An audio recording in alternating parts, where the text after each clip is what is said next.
जय जगन्नाथ फ्रेंड्स आज बनैबा जाऊँच आम घरे अति सुआदिया मसला पूरी बा आलू पूरी आपण मैंने कहींपारे।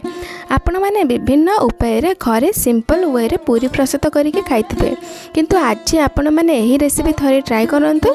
देखिबा आपण मानक पिला छुआ को पसंद लगे सहित आपण मानक पसंद लगे बा आपण मैंने यहाँ बिना कौन तरकारी खाईपारे। तेज चलतु मु वेलकम कर मोर यूट्यूब चैनल प्रगति किचन को आपण मैंने जब नुआ अच्छा तेरे सब्सक्राइब करदेवा को अनुरोध कर। आसतु आमर यह रेसिपी को स्टार्ट करने।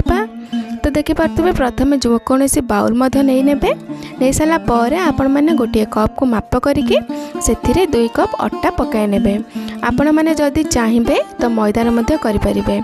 एबे देखंतु मु अट्टा को टिके खेलाई नेउची। एबे आमे एथिरे जो अल्प मसला पकाइबा, से मसला रे प्रथम रही गोटे चम्मच गरम मसला गुंड, ये देखिपे जे गोटे चम्मच मर्च गुंड बा राग को कम करने आपण मैंने जब चाहिए करें। ये मु यूज कर भूसंग पत्र बदले आपण मैंने धनिया पत्र पकई पारे कि 2टी जाक पकड़े आपण मानकर पूरी बहुत ही टेस्टी लगे। भूसंग पत्र बास्ना पूरी बहुत ही बढ़िया आए। एवं आम ए स्वाद अनुजाई लुण पकई नवा। लुण पकई सारापर ये देखिपे जे मु किछि तेल पकाई 2 चम्मच तेल पकाई नेउचे। रिफाइंड ऑयल आपण मैंने ठंडा हो कि गरम रे पकई पारे। एबे आम ये सब पकई सारापर एबे चलतु यहाँ को हाथ साहाय्य मसला तेल एवं अट्टा जो भाव में भल भाव मिसीज से भाव में मिसाई देवे। आपण मैंने यहाँ को खास्ता करने दरकार नहीं, बस टिके ही आपण मैंने यहाँ को मिसाई देले देखिए आपण मानक पूरी बाहर टिके क्रिप्सी रहिबो भीतर पूरा सॉफ्ट होबो। तो देखिपे किसी समय है आमर से मिश्रणटी बा अट्टा सहित सब मसला भल भाव में मिसी सारी। एवं चलतु आम आलू व्यवहार करवा।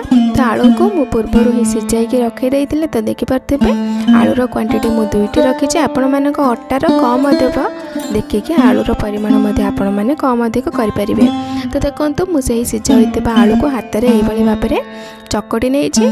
आपण मैंने जदि चाहिए जेकोसी ग्रेटर आपण मैंने ग्रेट करके एथिरे पकई पारे कि हाथ साहाय्य चकड़ी पारे। तो देखिपे मो अट्टा को भल भाव में आलू सहित मिसाई देती। एबे चलतु आम अल्प पानी पकाइबा, अल्प पानी पकईकि यार गोटे स्मूथ डोडी प्रस्तुत करवा। अट्टा जो भाव में चकटती ना से भाव में चकटी ने। आपण मैंने पानी एकाथर के पकईबानी नचेत आमर से अट्टाटी पानी हो। तो देखिपे मु अल्प पकईकि ये भाव में चकटी नहीं अट्टा को। एबे चलतु आम यहाँ को साइड करके रखी नवा। एबे आम पूरी बेलिया प्रथम से सरफेस टाक मुझे क्लीन करनेली। आम जो बेलिकी बा चकड़ी की जो रखी थे से अट्टारू ये भाव में छोट छोट बॉल से तैयारी करना पर आम यार पूरी प्रस्तुत करवा। तो देखो ये भाव में मु गोटे सरफेस रे किसी अट्टा गुंडा पकई नहीं। अट्टा गुंडा पकई सारापर आपण मैंने पूरी बेली पारे। तो देखिपे गोटे पूरी मुझे प्रथम बेलिकी आपण मैंने देखा दूसरी।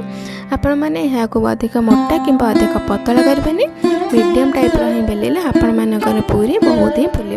तो देखिपे आमर पूरी हो सारी। यहाँ को चलते साइड करके रखी नवा।